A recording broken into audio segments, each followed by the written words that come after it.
Welcome back to this channel, a place for stories from the silent past.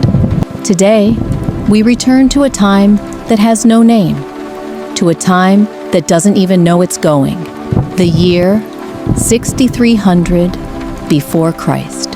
But no one knows that number. Even the earth doesn't fully believe it's inhabited. Sit down. Let's listen about a man who doesn't even know he's a man. He's just a shepherd in a quiet valley, near a river that will later be called the Euphrates. He doesn't know the land is fertile. He doesn't know that cows can be tamed. He only knows that the goats must be guarded, so that they don't fall into the river, so that they don't climb the cliff, and so that they don't get lost. He wakes up when the cold hasn't subsided. There's no clock, there's no rooster, only the sound of the breathing of an old goat who slept too close to him that night. He sat up, he rubbed his eyes, and the world remained the same, since the so-called ancestors died.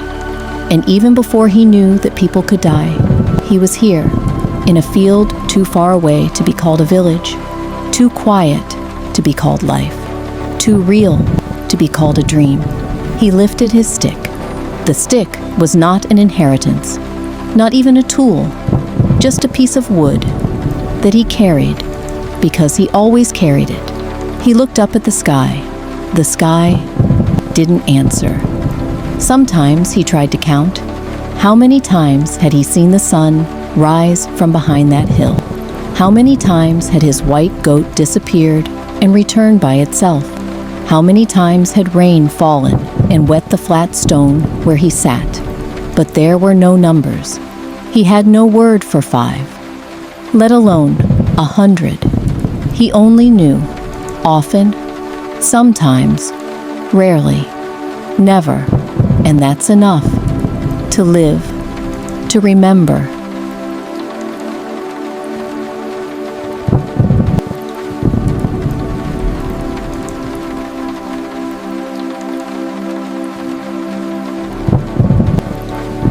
There were days when the sky was black, but there was no rain. There were days when the earth trembled, but he did not know why. And when one of his goats died of a broken leg, he remained silent because it was crying that it had not been found. He dug a hole. He put the goat in. He covered it. Then he sat down, and the wind kept blowing, as usual. Sometimes he saw shapes in the sky, stars that had no names, lines that could only be seen when you were very lonely. He pointed at the sky with his wooden stick, tugging at the air as if there was something important there. But no one knew. No one answered. There was no meaning that he could understand. Maybe the sky was just decoration.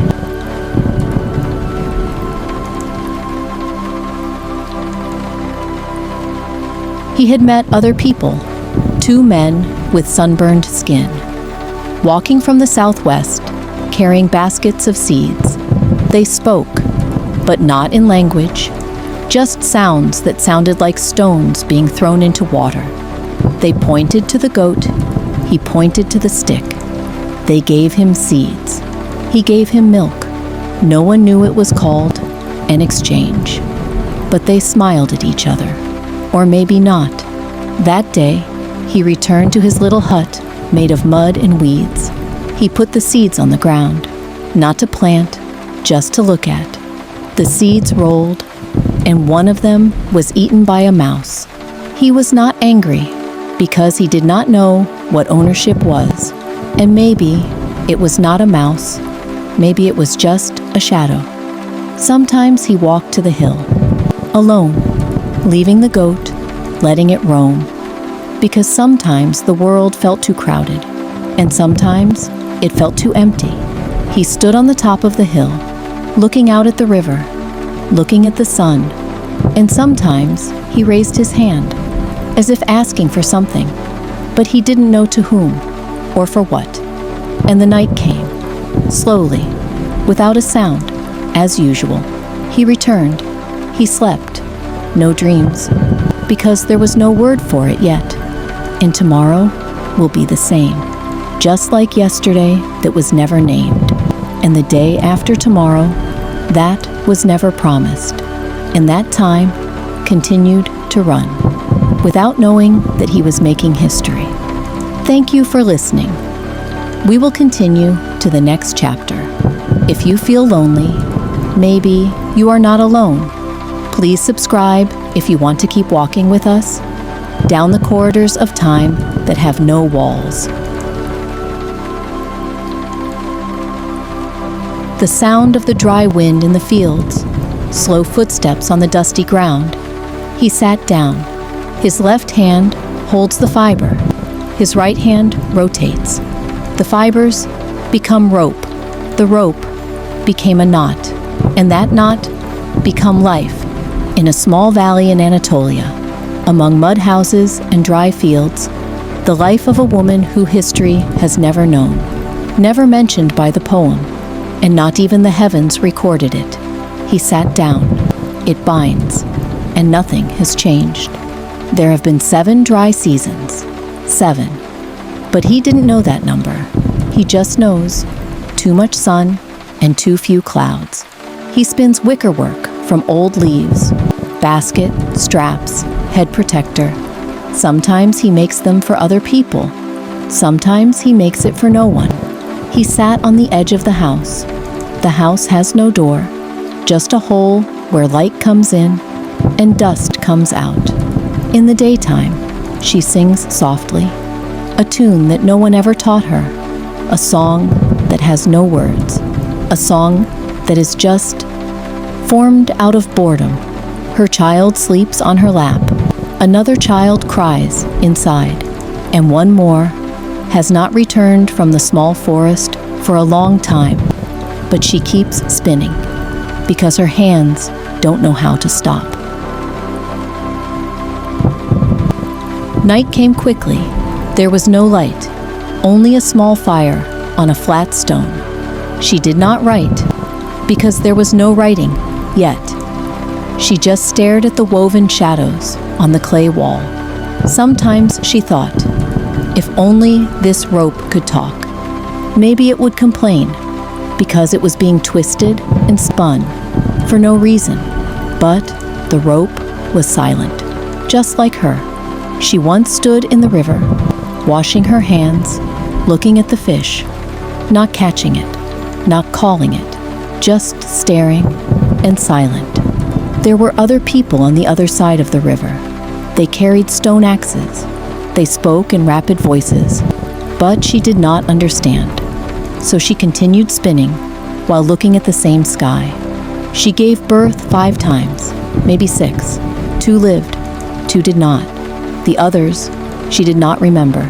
A baby, born on the ground, under a leaky roof, with her own hands, without a shaman, without prayer, just pain and groans, and then silence. Sometimes she tied a rope to a tree trunk, not for nothing, just to feel something tied, so that something would remain, in a world that never changed. 7 dry seasons, but she didn't know it was already 7. She only knew that life was drying up, like a river that had been seen too much but never touched. The last night of the 7th season, she sat alone.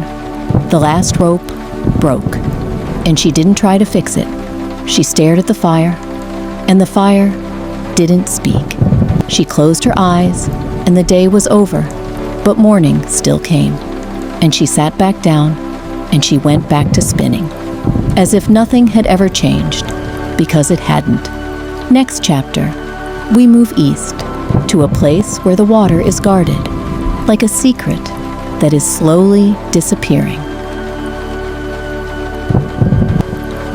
The sound of water that once was, now it is not. The wind slapped softly, softly but lazily.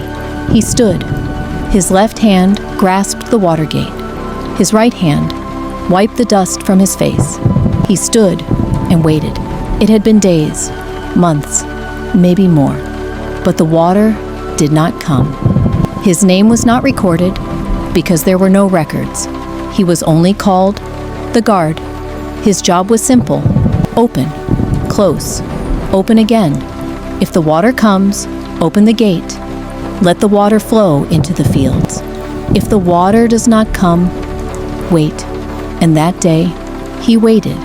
And the next day, he waited again. He had heard rain. When he was little, water fell from the sky, hit his face, and he laughed. But that was a long time ago. Too long to remember clearly. Now, the sky is just clouds that have disappeared, and the sun is like invisible thorns above the head. He sat on the edge of the ditch. The ditch was dry. There was no flow, only cracks and hardened mud, and the footprints of goats who drank the last of the water last week. He held the wooden crossbar. He wasn't ready to open it yet, but he didn't know why he was waiting either. Sometimes waiting is the only job. In the distance, his wife gathers weeds. His child plays with stones. A dog sleeps without a name. He stands and stays standing, then sits down and stands again. Not because he is anxious, but because the world is too still for him to just sit. He tries to look at the sky as if the clouds could be tamed with a look, as if the rain could be called like a lost goat. But the sky doesn't care, and he knows it. Night falls. He calls his son, checks the ditch one more time, kisses the ground, and waits again.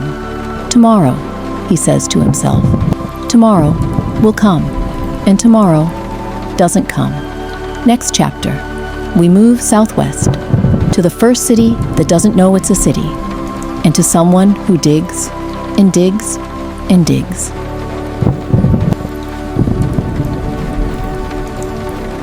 Sound of ground being gouged, soft lumps falling onto rock, heavy breathing, rhythmic, aimless.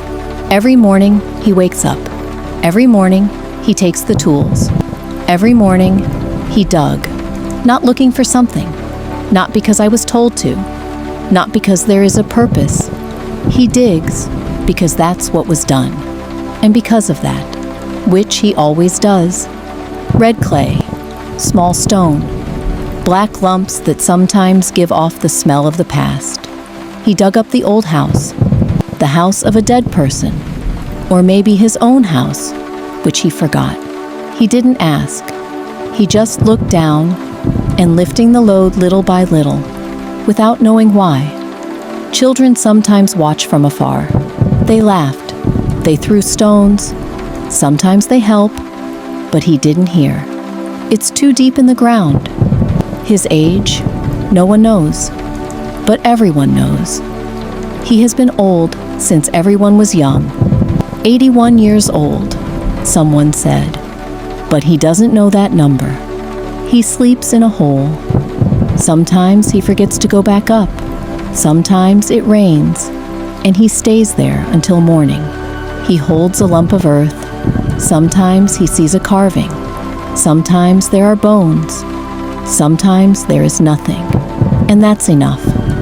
He once said, "This earth has a voice," but no one believed him, because not everyone stays long enough to listen.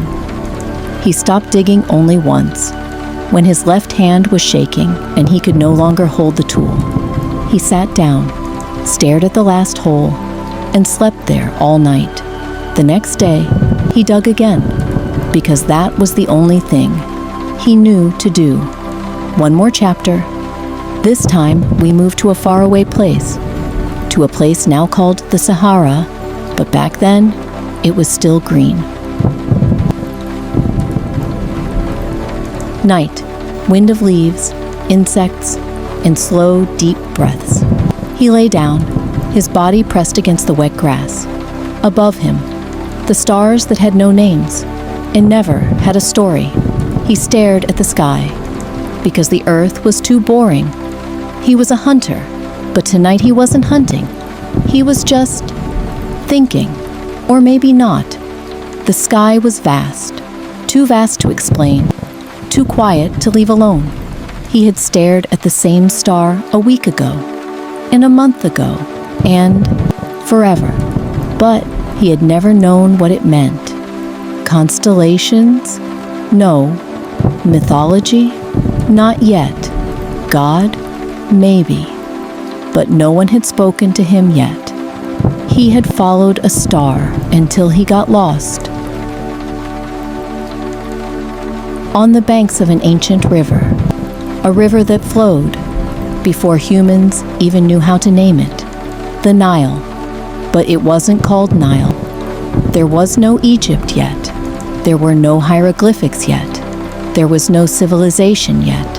And in one of its lonely bends lived a man who never spoke, not because he was afraid, not because he was sick, but because he didn't know how.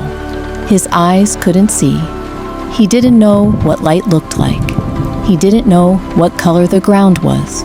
He didn't even know the sky existed. He lived in a time that never existed, without letters, without numbers, without sound, except the sound of water, wind, and his own breath. He holds a warm stone, but doesn't know where the light comes from. He woke up because there was nothing more to feel in his dream, and in the unchanging darkness, he knew that morning had come. Not from the light. He didn't know what light was, but from the faint warmth of his fingertips that touched the flat stone beside him. The stone was slightly warm. That meant it was time to sit down. Not because there was anything to do, but because that was what he did whenever the stone was warm. And he sat down, slowly, shifting his knees slowly, pressing against the rough ground, and finding the pattern of his sleep last night. There were ants. He felt them on the back of his hand, but he let it be. His ears caught the same sounds as yesterday, and the day before that, the sound of the wind passing through the reeds, the sound of the river in the distance, the sound of his own heartbeat. He didn't know other humans could talk to each other. He had never heard a human voice, other than their breathing, even if someone called his name. He didn't know it was his, because he had no words, only texture, smell, temperature, pressure, and distance. His right hand touched the sand. He made a small hole, not because he wanted to, but because he was used to it. The sand was cold, then damp, then hard. He paused, then sat still. Someone, perhaps his mother, placed something near his knee. The sound of her footsteps was heavy. The scent of her body was familiar. And when the woman's hand touched his shoulder, he knew it was something edible. He bit. It was a root. Not a sweet root, a bitter one, a rough one. He chewed slowly, while feeling the gravel beside him. He heard a bird in the distance, the sound of 2 taps, silence, then 1 long tap. The bird came every day, although he did not know what a day was. To him, the world was one, without boundaries, without beginning, without end. Everything just exists. That day, a dog came. The smell of its fur was strong, wet, and its feet were heavy on the ground. The dog touched his leg, sniffed, then left. He did not look back. He could not, but he held the footprints, 4 small holes. Then they were gone. He didn't know that night was coming, but when the wind grew cold and the stone beside him lost its warmth, he lay down, holding the stone, and fell asleep, without dreams, without words, without stories. That was 1 day in 32 silent years, and nothing changed. Tomorrow, he would hold the same stone and sit down again. Maybe there would be ants, maybe not.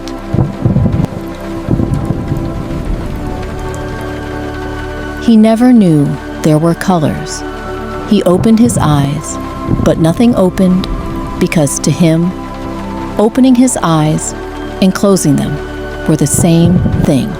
Dark, silent, unchanging. He didn't know the world had colors. Didn't know that others could see those colors.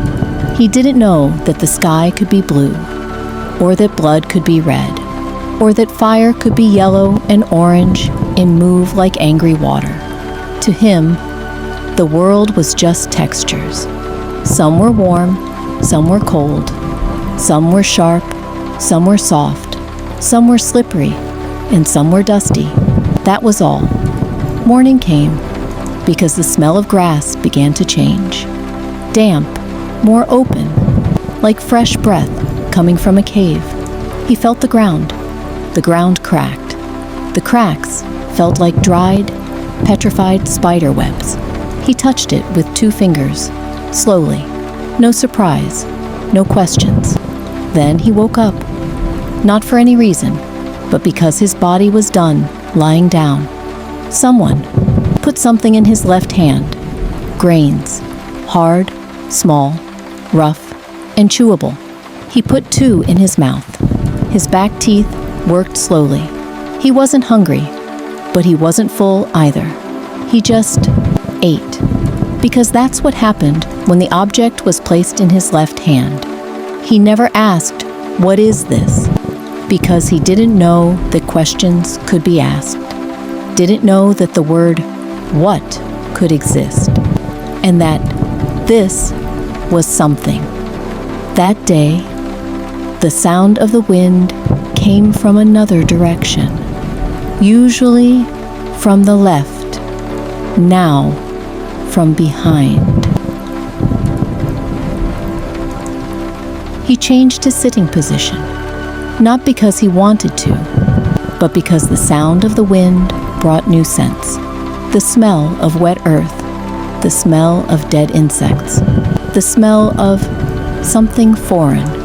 He reached out, touched something soft, a leaf, but not like an ordinary leaf. This one was slippery and cold and a little smelly. He didn't know that it was a blue leaf, growing strangely because of a seasonal error. He didn't know that other people could say, "Look, the leaf is blue. Strange, huh?" He only knew that its surface was like frog skin. Then, he rubbed it once and forgot about it forever. He sat back in his place, 3 stones behind, a mound of dust on the right. He knew the place, because his fingers knew the shape of every crevice. He didn't know that the place was brown. He didn't know that it was bright during the day. He didn't know that there was a shadow of his own body on the ground. He didn't know that the world was colorful, and the world didn't know that he didn't know. A little boy passed by, staring at him, whispering to his mother. "Why doesn't he ever talk?" His mother said, "Because the world in his head has no sound." The boy threw a pebble. He didn't see, didn't feel. The pebble fell not far from his feet. He didn't care. Evening came like any other day. He sat closer to the mud wall. The wall began to cool, and the stone he usually touched had begun to lose its warmth. His left hand rubbed his knee. His feet were still. His back didn't lean, because he didn't know that leaning could be done. And night came, but not with stars, because he didn't know that the sky had dots of light. For him, night was just a continuation of everything. Tomorrow, he will sit again, chewing on tasteless roots, touching the sand, breathing the wind, without knowing that others can see the colored sky. He lives in a world that can never be painted. He heard sounds. There were always sounds. The sound of the wind, the sound of chicken feet, the sound of water moving, the sound of insects breaking their wings, the sound of his mother's breathing, and the sound of other humans passing by. But he didn't know that sounds could have meaning. He didn't know that other people were calling each other. He didn't know that they were telling each other something. To him, sound was a vibration that passed by, sometimes loud, sometimes soft, sometimes far away, then disappearing. He never responded because he didn't know that sounds could be responded to.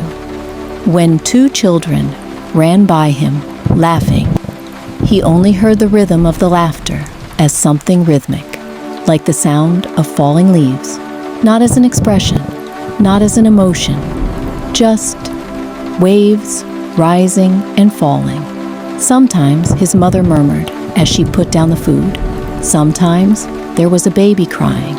Sometimes someone screamed because a small knife had fallen on their feet. All of that, to him, was just weather, the weather of sound. Come, pass, and disappear. Never mean anything. He sat by the fire, but did not know that the fire was glowing. He only knew that the air there moved quickly and warm, and sometimes piercing. Someone spoke near him, calling his name, but he did not know it was a name. He turned his head slightly, then returned to the starting position. Because there is no meaning in sound, because the world never gave him symbols, because language is something that never existed in him. He didn't know his body was getting old. He rubbed his own hands. His skin was rough. His bones were starting to feel. His muscles were slow.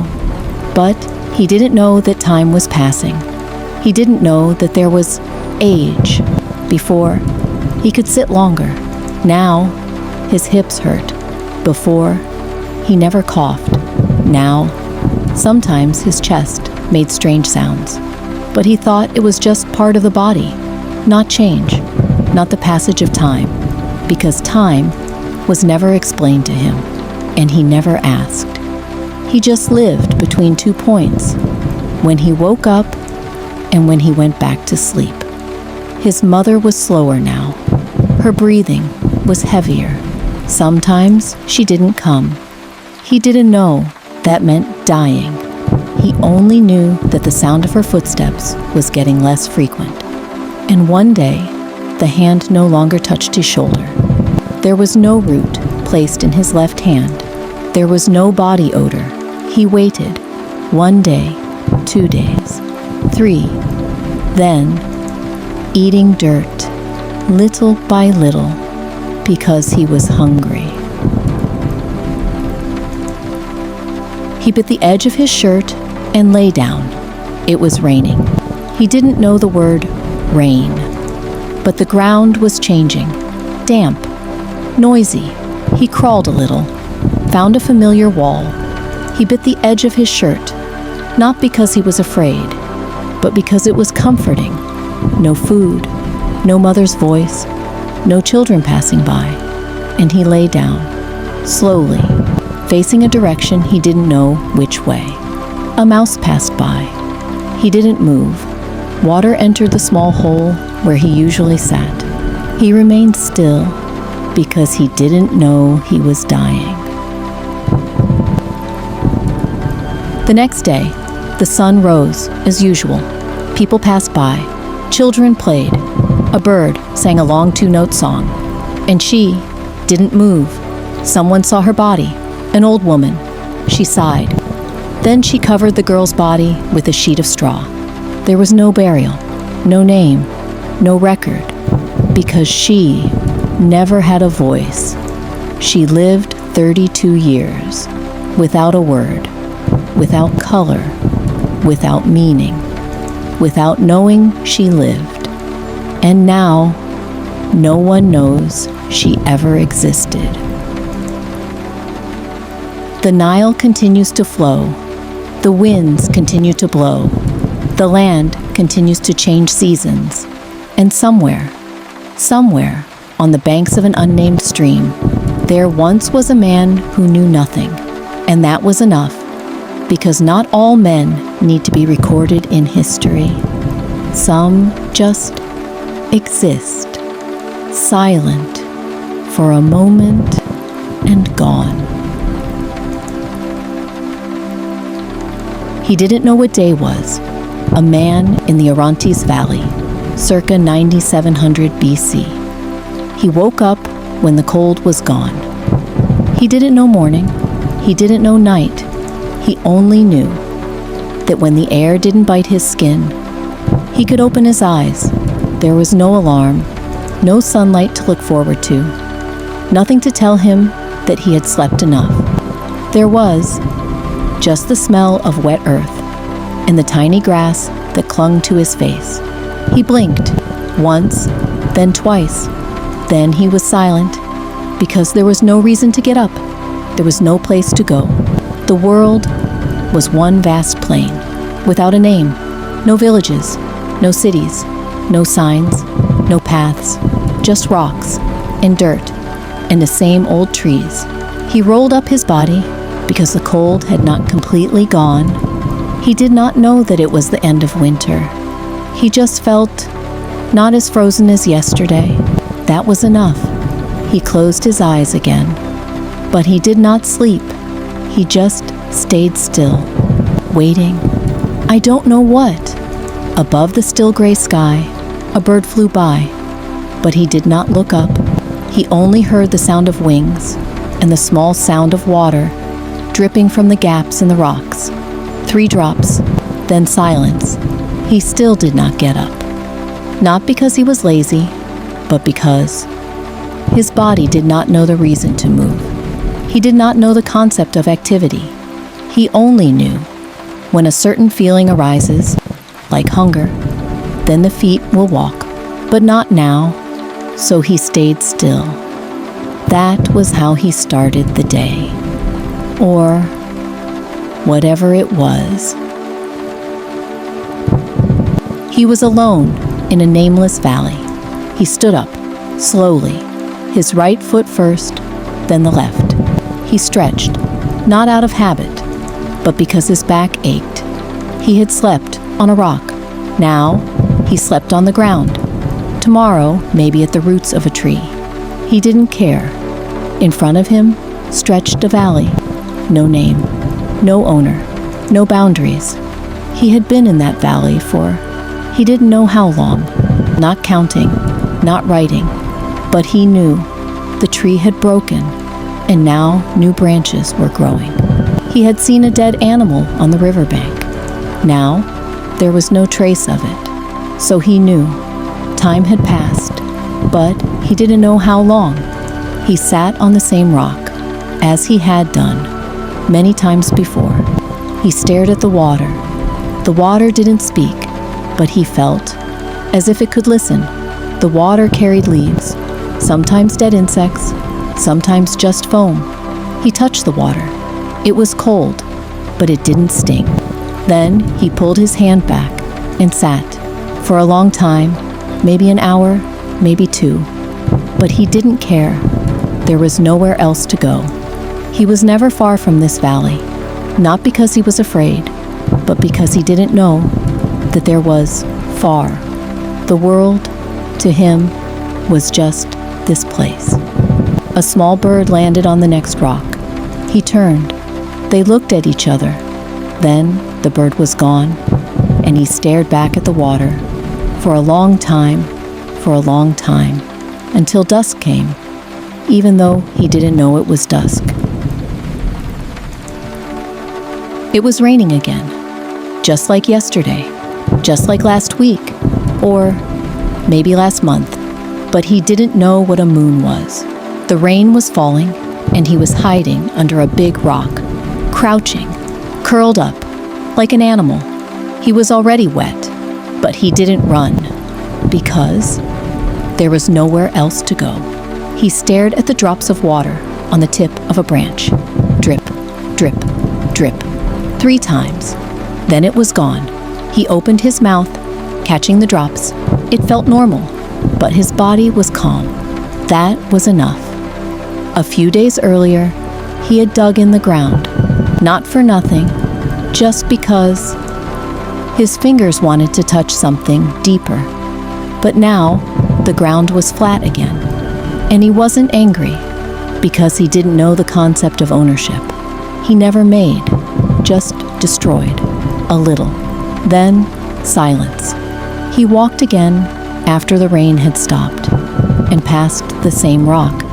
He remembered its shape, but he didn't know why he remembered. The rock was like the only thing that didn't change. He sat there again, and the day went by without a note, like any other day.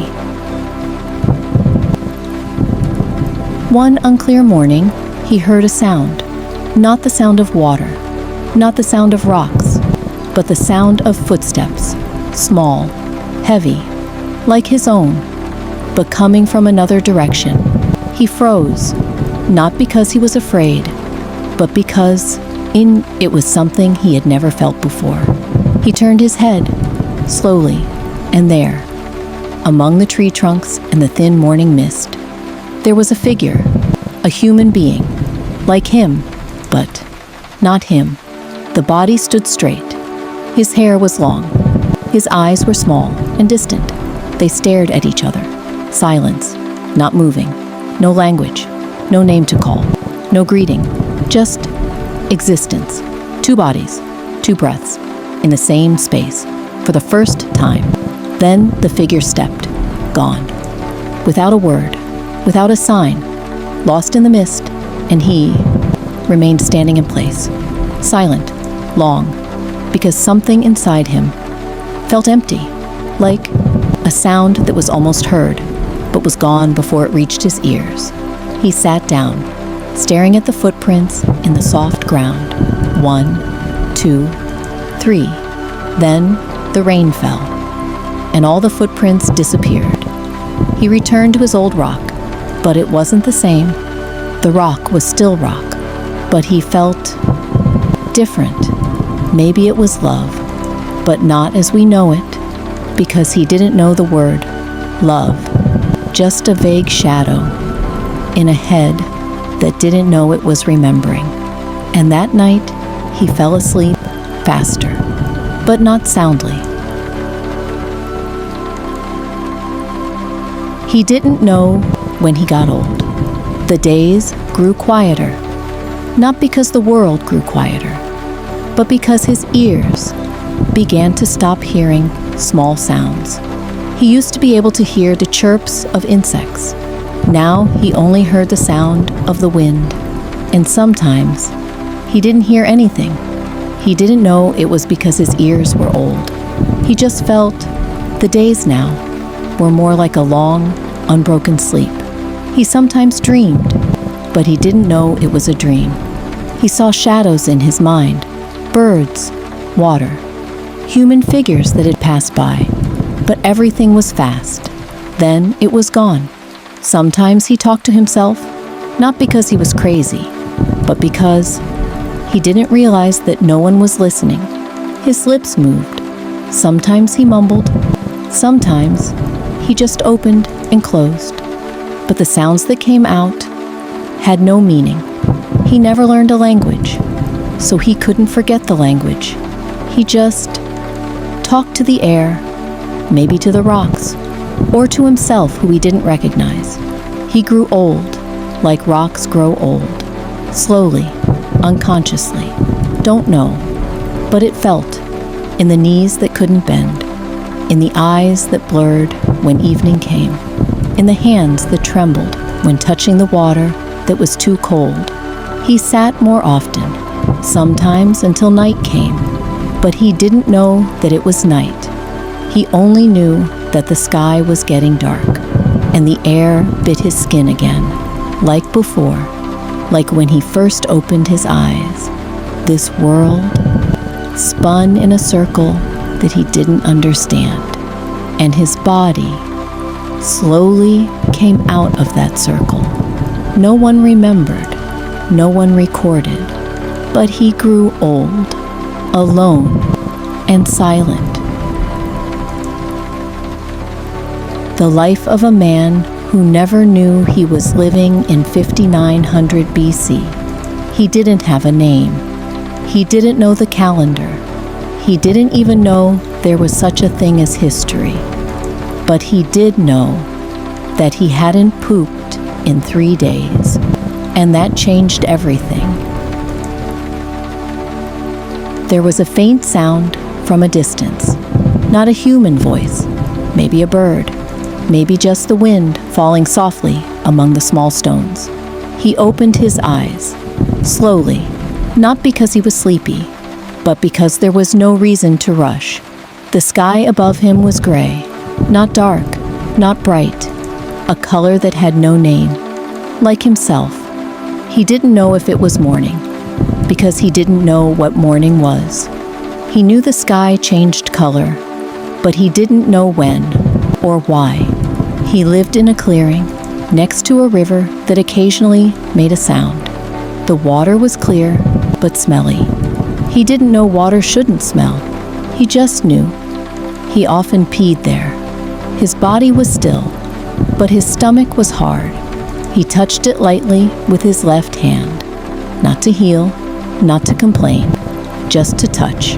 It had been 3 days. Nothing came out, nothing had changed. He sat down slowly, like a stone rolled by the wind. His right shoulder was a little sore from sleeping too long on the tree roots, but he didn't know what pain was. He only knew that one side of his body was more there. A fly landed on the tip of his nose. He didn't chase it away. The fly went away on its own after a while. He stared at the ground in front of him. The same ground, the same rocks, the leaves that hadn't fallen yet, dried animal feces, and one flat stone, the one he used the last time he managed to defecate. He remembered it vaguely. That was a day when the wind came from the north, and he ate green mushrooms. Since then, nothing. He scratched his stomach again. This time, he pressed a little, not to force it out, but to feel if it was still hard. It was, like a stone inside, but warm, but heavy, but quiet. He stood up, slowly. His leg joints made a small sound. Not hard. His bones did not know that they would grow old, because time was never told to them. That day, he walked towards the place where his feces usually fell. He sat on a cold, flat stone. He did not wear pants, because he did not know that pants were something that could exist. He just sat, bowed, and waited. The wind passed. Not much, but enough to make the little hairs on his thighs move. He closed his eyes and was silent. The world was silent too.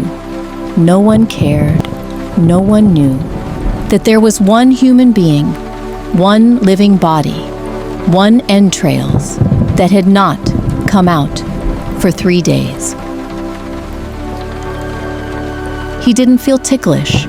He didn't feel disgusted, because he didn't know what disgust was. Under the rock he was sitting on, there was another rock, flat, dark brown. It still had a mark from before. He stared at the rock, slowly, as if the rock had hurt him, but it hadn't. It was just a rock, but he remembered the feeling when he succeeded, 3 days ago, and the rock was there. He took it, not to use now, just to hold. The rock was cold, a little damp, maybe morning dew, or maybe his own handprint. He wiped the rock gently with a leaf, not because he wanted to be clean, but because it was a ritual, which he himself didn't know why he did it. He just did it, like other movements that had no name.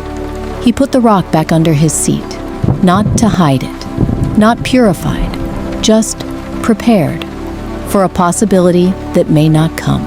The wind passed again, this time from a different direction. He didn't know the direction, but he knew it was different from yesterday, because his hair moved the opposite way. He lifted his right leg, not to walk, just lifted it a little, because he felt something might move. But no, not yet. From a distance, a young wolf passed by. Not paying attention to him, the wolf walked quickly, carrying a bone. He just stared, not afraid, not interested, just staring. His stomach growled, but the sound was small, not like thunder, more like a whisper, as if his own gut was saying, "I'm still here." He bent down a little, pressed his stomach with his left hand. Nothing came out, not moving, not changing.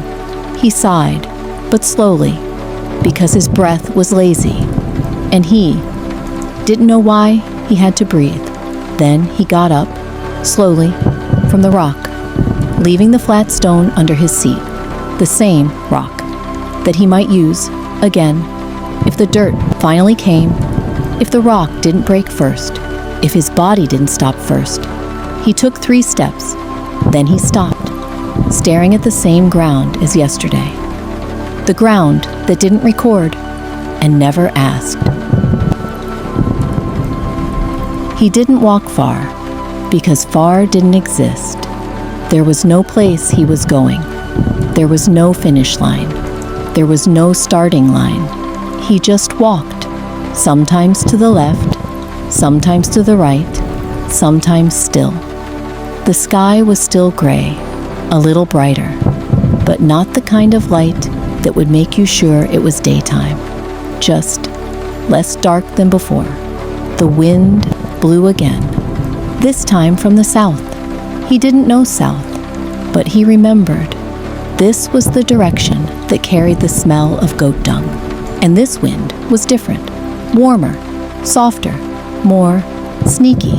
He stood, still, letting the wind touch his face, then his neck, then the back of his knees. He felt the wind and thought, maybe, just maybe, this wind could help. He sat back down on the rock, not the flat rock, but the slightly higher one, the one his grandmother had worn, though he didn't know who grandmother was, just the old woman who had given him mushrooms, then died. He sat there, opening his thighs a little, looking down, letting the south wind pass between his body. His stomach felt like a hard leather bag. He pushed a little, not hard, not excited, just giving a signal. Who knows if his body would hear? Who knows if his body would care? The wind still passed, and nothing happened. A dog approached. The dog was limping. Its left leg was missing. The wound had dried. A long time ago, maybe years. The dog sat in front of him, staring, without a sound, without movement, without expression. They both just sat. Him and the 3-legged dog, staring at each other, not understanding each other, but both were silent, both waiting for something that didn't come. The wind began to fade, and he knew. The chance was gone. Nothing came out, only sweat, and breath, and the smell of earth. He looked down, pressed his stomach once more. Slowly, he heard a small sound inside. Maybe air, maybe hope.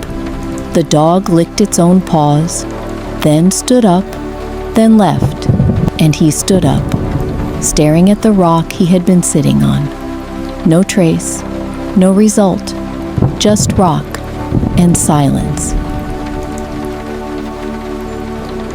He walked towards the river. His steps were slow, without a destination, without a reason, because he had no plan. He didn't know what a plan was. He only knew he was hungry, but also not. His stomach was full, but empty, heavy, but not giving him any energy. And every step was like pulling a big bag full of rocks. He remembered something he ate 3 days ago, Fruit, or something like fruit. It was greenish purple. The skin was soft. Inside was like meat that was embarrassed to rot. He found it under a fallen tree, among the mushrooms and ants. He didn't know it was poisonous, because he didn't know what poison was. He only knew the taste was funny. After eating it, he felt light.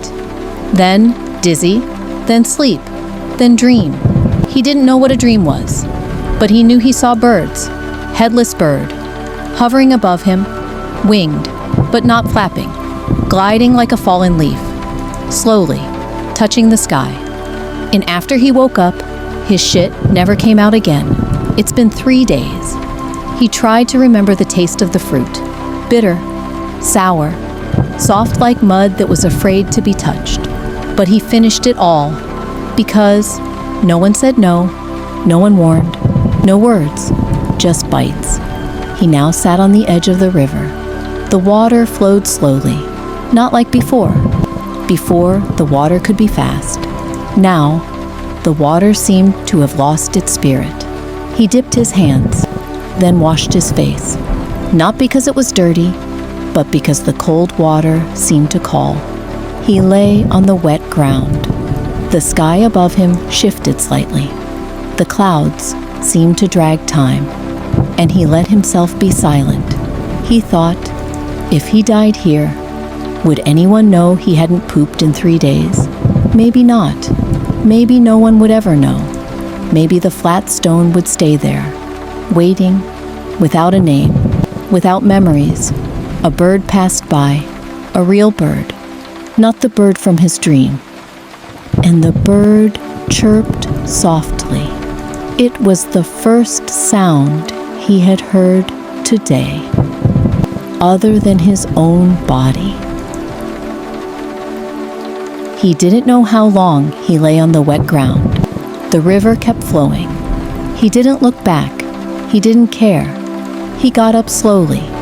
His body was heavy, not because of the muscles, but because of what was inside. That wouldn't come out. He walked a little, towards a low tree with sparse leaves. He sat down under it and stared at his own fingers, dirty, mud and dust and something he couldn't name. But he didn't feel dirty, because he didn't know clean, and the world never complained to him. He felt something in his stomach, like a small warning, a faint signal, not pressure, more like a shadow of pressure. He stood up, towards his old flat rock, sitting down, taking a breath, slowly, then waiting, and something happened. Something he had almost forgotten. Something slow, stiff, not like water, more like a piece of hard earth, who finally gave up. He didn't look back, he just kept quiet. The body shakes slightly, and after that, quiet again. Not relieved, not happy. It doesn't hurt, not satisfied, just empty, just done. He stood up slowly. Look away, look at those results, small, dry, broken at the edges, dark earthy color. He took the flat stone and rubbed himself, slow, like a ritual, like memories. Then he stood up, takes the short stick he usually holds, and walked towards the bushes. A bird looked at him, little bird, sharp beak. He placed the small piece on the ground. Near birds, birds don't peck immediately, just staring, then jump one step, then leave. He didn't know if the bird was disgusted, or scared, or just not hungry. He wasn't hungry either, and not relieved, because his body said nothing. Only one thing was for sure. It was out, but it didn't cure. And the world was still the same. The sky was still gray. The wind was still uncertain, and he still had no name. He took a nap that afternoon, under a tree with fragile leaves. The shade of the leaves was not enough to cool, but enough to make the world look like lines. He slept with his mouth slightly open. His breathing was slow. His voice was like a tired wind. His body was covered in dust. His neck was black with dried sweat. His feet were facing the sky. His right hand was covering his stomach, which now, for the time being, was not pressing so much. In the middle of that sleep, a small insect walked across his cheek. A small brown insect with thin wings, maybe some kind of moth, or a larva, or something that didn't have a name yet. He didn't know. He didn't wake up. He didn't feel anything. The insect kept walking, up to his temple, then to his left ear hole, then in.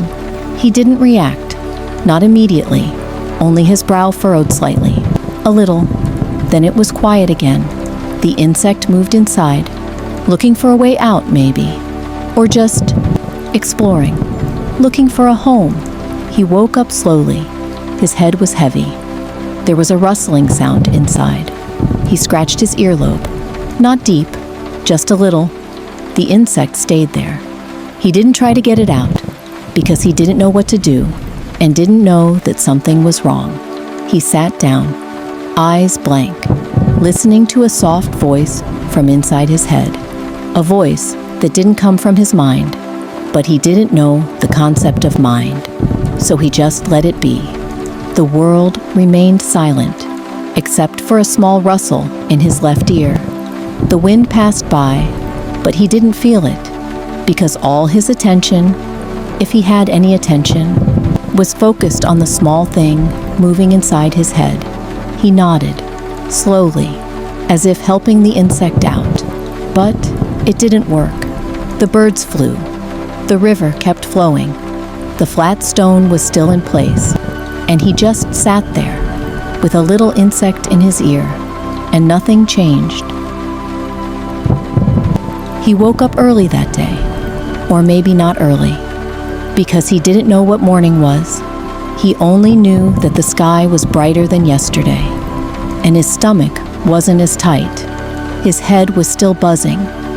The insect was still in his ear. Maybe it was still alive. Maybe it was already part of him. He didn't know, and he didn't care.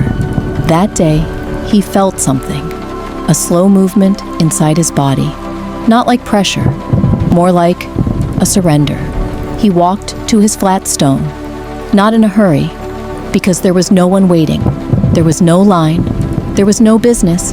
He sat down, legs spread, eyes looking down. The sky was dim. The wind was lazy, and he waited. Then he came out, slowly, hard, cold, small, like a stone growing out of him. He wasn't surprised, because he didn't know what it felt like to be surprised. He just stared at it, watching like someone watching the sky.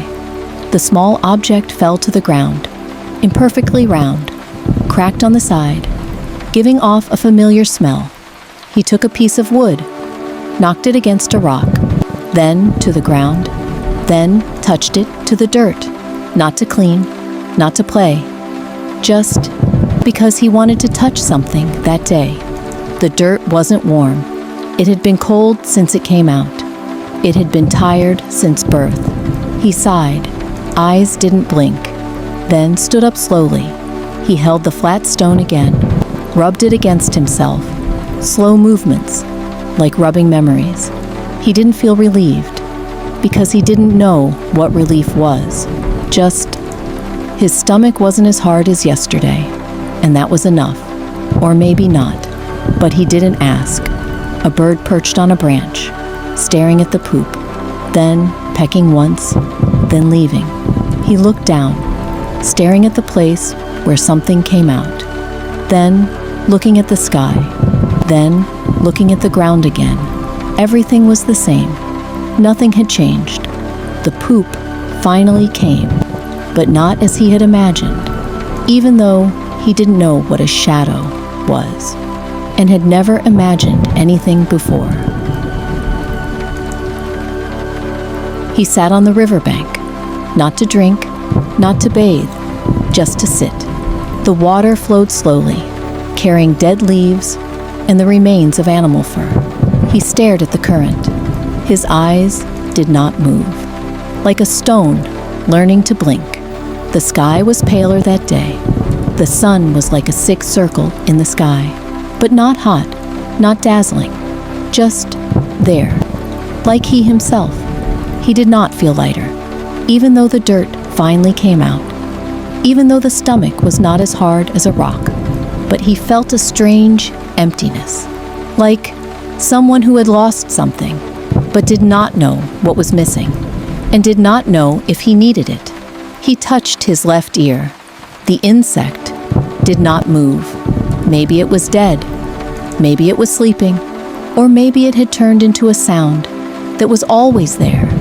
He felt that he had gone through something, an event, a change, even though he did not know what the word meant.